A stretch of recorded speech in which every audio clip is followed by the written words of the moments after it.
Hello everyone.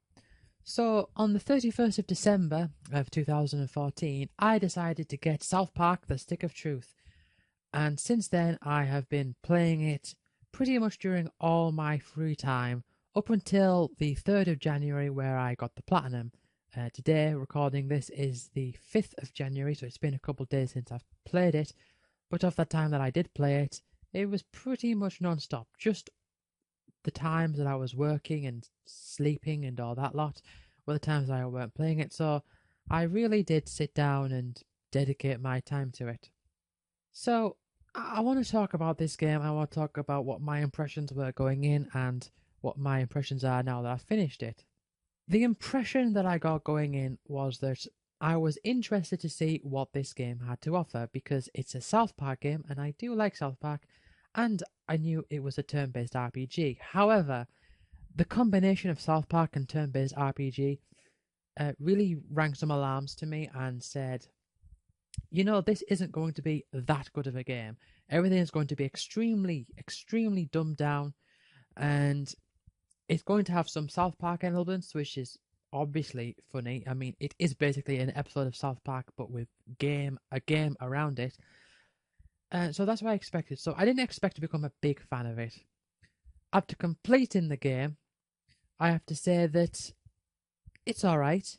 It's not awful. That's the best way I can put it. It's not awful. I think the game is far from perfect. I think there are many things in which you just think, why have you done that? Some things which don't really work in the RPG setting, but really when you think about what the game is, and if I had to describe the game to someone, I would have to say that it's like an adventure game, but with turn-based battles. An adventure puzzle game with turn-based battles.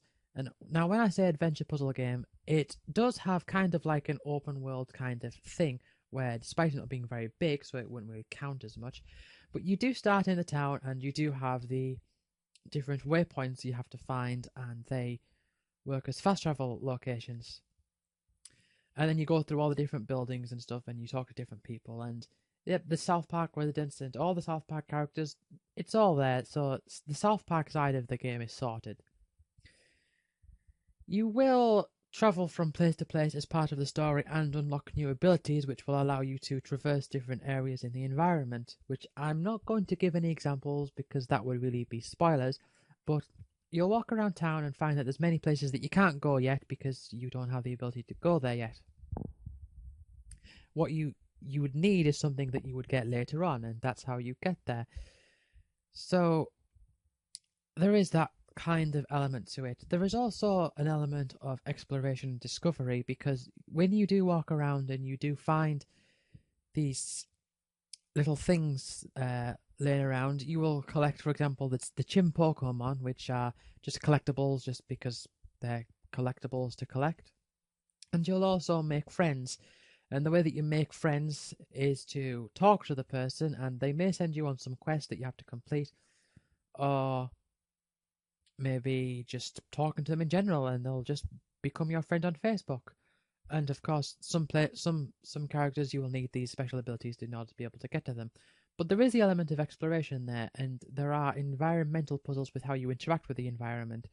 Because of these different abilities, you have to figure out how to use the abilities to move things around in the environment, how to break certain obstacles, how to be able to climb up certain areas, and all sorts. And just the environment becomes its own puzzle, and that's one of the reasons why I say it's kind of like an adventure puzzle game in a way. Now, from an RPG perspective, there are benefits to collecting friends, because doing so will, after getting so many, you will get points to spend on perks, and you get one perk every so many friends. And there's around 20 or so perks to choose from, and you choose up to however many, I can't remember. You choose up to so many of them to choose throughout the game, so there is a little element of strategy there in how you want to develop your character and what type of build you want to give them, and just how things go in general. Now, if we were to talk about the RPG segments of the game, and by that I mean if we talk about the battle system, if we talk about the leveling system and the class system, the quality varies depending on what element you're talking about there. If we're talking about the battle system, the battles are fine. Can they be tense? Yes, they can, but the game for the most part is easy. You will get through without problem. There's really not going to be hard enemies that you're not going to know how to beat. You'll recover fully between each battle, so being able to survive each individual battle is your only real concern, other than, of course, consuming items of which you may want to save. But I was going for the Hoarder trophy, and even without selling any of the loot, I still had plenty of money to collect all of the healing items that I needed. And speaking of healing items, one thing that the game does which is quite interesting is that you have two different types of actions. You have the quick actions and then there's the normal actions. The quick actions you can do once per turn, followed by a normal action. But if you don't do a quick action at the beginning of your turn, and just do a normal action, you won't be able to do another action after that. So it's either a quick action and a normal action, or just a normal action and then that character's turn ends.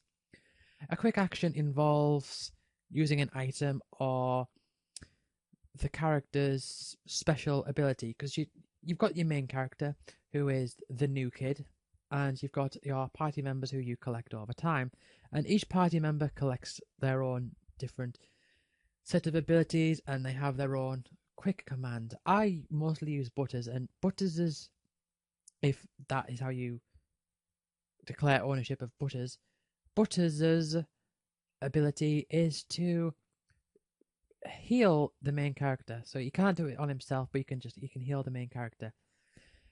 So yeah, actual fighting itself, in terms of the combat, in terms of directing attacks, you choose the attack and you choose the enemy, and then the attack will take place. You have these kind of QTE things whereby you press buttons at the right time when little icons flash, and if you do, then your attack will be more successful. Or it might be, for example, with Butters, you have to swing a hammer around, so you swing around one of the analog sticks and then press the button when it flashes. But for the most part, these are just boring, and they're just there to add something there for people to start claiming that the game involves the player more, which it doesn't. But yeah, people seem to believe that makes it more involving somehow. But the fact is that it's not really that involving when you talk about the leveling system, because the leveling system itself is a complete facade. There is nothing to it. The enemy's level scale. Now, here's the thing.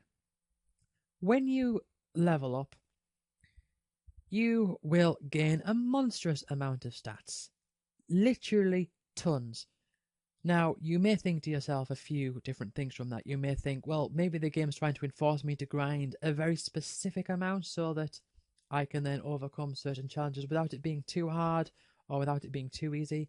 Or you might think that the game scales based on your story progression, so the further you are through the story, the stronger the enemies get.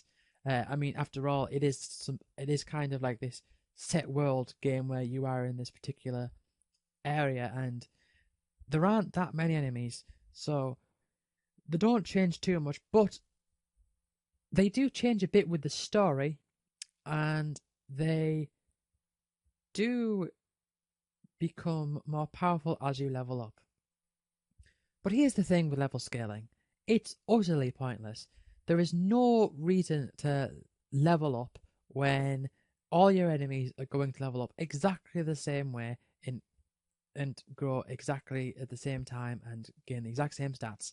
For example, I played as a mage, and the Dragon Breath attack almost always took certain enemies down to a particular percentage of their health, regardless of my level. Now, I said that the stat growth was monstrous, and when you start the game, you have like 60 HP, and when you end the game at level 15, and you will reach the max level before ending the game, when you end the game at level 15, you will have 8,666 HP, and suddenly enemies are doing loads more damage. Now, what I found was that because it was so monstrous, I would just be walking along, find that enemies are suddenly doing hundreds of damage, and think to myself, oh dear, I need to heal, and then realise that I don't because my health is suddenly so much higher. But these numbers don't mean anything because everything is a percentage based. Your healing items are percentage based, and that's kind of a good thing because it means that leveling up would make you weaker. Enemy strength is based on your level, and everything is just percentage based. So, yeah, what leveling up does give you, however, it allows you to upgrade your skills. One level equals one upgrade for a skill that you've got, and the skills that you have depend on your class that you choose at the beginning of the game. And of course, the game doesn't tell you exactly what these classes mean or anything, but you pick one and they have 4 or 5 abilities depending on what class you chose. So yeah, I went with the mage and I had the dragon breath, which I use quite a lot. Now, one thing that the game kind of does interesting, which I think they perhaps would have made the game a lot more interesting if the battling itself was more interesting. The status effects. Status effects are very common. For example, burn, at least in my playthrough, burn was very common because the dragon breath burns enemies. And burn is like poison in most games. It damages them over time. And so, like, for example, with the dragon breath, one of the upgrades is that it can hit a wider range of enemies. So you can, hit enemies based on their position and all that sort of stuff. And all that. But the game's too easy. The game is really, really easy. Although sometimes the QTEs are quite hard because of how much time they give you to press the button to guard and attack, which really is so uninteresting, but They do also have different attachments you can add to your weapons and equipment that they call strap-ons. Yes. And these add different effects to your weapons and stuff. Most of them can only equip one, some of them can equip two.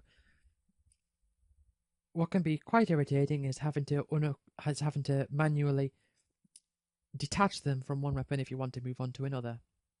This does add a little bit of a strategic element, but still not really. I still found the game really easy, and like I said, leveling isn't going to get you anywhere. There's no sense of growth at all because everything just grows equally. So they could have just kept the numbers the same, but it feels like they made the numbers go up as a means to trick people into thinking that they're getting more powerful when they're not.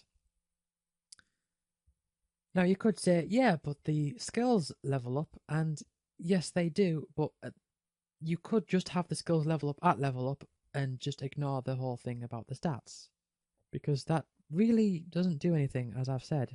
One thing to point out is that if you are going for 100% completion, you will need a guide because there are so many missables, different areas that you can't go back to, different people that you can't talk to after so long, events that you can miss and not be able to get the thing that was there. So yeah, you want to be able to make several different save files as you progress, and just to generally make sure that you follow a guide, which isn't very fun to do, but it's what you have to do if you do want that 100%. And I did want the 100% because I don't like permanently missing things. That is, going past something and never being able to get it again. I find it irritating to have to start the game all over again just because I missed one thing. Now, another element of the battles that I probably should mention that I didn't is the armor, and armor is another element where there's shield and there's armor, two different categories, and a shield is a number of attacks that the enemy has to be hit before they can take damage. And because this is a number of hits rather than actual damage, it favors more attacks that do multiple hits rather than ones that do lots of damage. And you also have armor as well, which is kind of like a defense mechanism where they'll take less damage if they have high armor, but you can do attacks to decrease their armor, which will also mean that normal attacks will do more damage. So when you get to the end of the game and you have enemies with like 35,000 health or whatever, and you're not doing much damage. Well, if you take away their armor, then yes, that will certainly improve the amount of damage that you do. And I do think this is interesting that it's not as simple as this element does this against this. It's more contextual to the actual battle itself and the actual numbers, which I like. And the game itself, if we're talking on the scale of humor levels, I would say it has its funny moments. It's not completely hilarious or much hilarious at all, but it does have funny moments, which I certainly enjoyed, and I'm glad I've played it. I'm glad I've gone through this basically to see what happened on this episode of South Park. I'm I'm glad I managed to experience it, and would I recommend this to someone? If you're a South, I mean, this is going to sound obvious, but if you're a South Park fan, this is more South Park for you. If you're an RPG fan and a South Park fan, this will give you your South Park. It won't give you your RPG because the RPG elements are just so weak. It's pretty much, like I've said with the leveling, it's basically like an adventure puzzle game with turn-based bits and QTEs and all that sort of stuff. Are the battles strategic? A bit. There's not too much to them. A lot of them are dead easy, and it doesn't take much work at all. But especially the super boss in the game, which is Al Gore, does take some thinking, and it takes some real dedication to understand what the best abilities are to use and all that, which characters use which abilities and all that. And that's quite nice. And you also have the summons as well, which also are only available to use once per day, and by day I mean day in terms of game time here, not real time or any sort of real passage of time. It's more so like to do with the events of the game, and they'll do things, but they won't work on bosses. So again, that's another nice little variation. It's nice to be able to use to summon Jesus and kill all the enemies in a particular battle once per day. And you got to know when to use it and all that. And it's not much, but it's something. Is it enough? Probably not. Like I said, if you are looking for an RPG, if that's what you're looking for, if you're looking for that RPG goodness of developing your characters over time and leveling up and getting all these super cool abilities, this isn't the game you're after. If you think turn-based battles and having a little bit of strategy here and there in the battles is good, and if you like South Park, then by all means play it. But apart from that, as far as RPGs go, I certainly could not recommend it. Anyway, thank you for listening, and I will see you all next time.